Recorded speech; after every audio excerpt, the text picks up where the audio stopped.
Are you tired of your Odoo dashboard being cluttered with old databases you no longer need? Learn how to delete any database in under 2 minutes.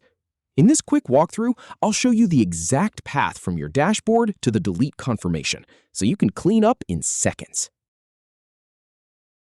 All right, first navigate to the homepage of your Odoo account. Then, click on your profile at the top right corner. And then, click on My Databases.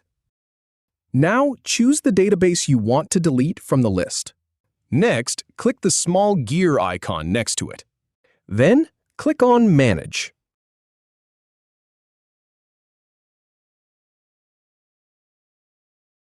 On this page, locate the Delete Database option. Go ahead and click on Delete. Then click Delete again to confirm. That's how you delete it. If you have any feedback or if any info is inaccurate, please leave a comment below. We'll do our best to answer or redo the video if needed. Thanks for watching.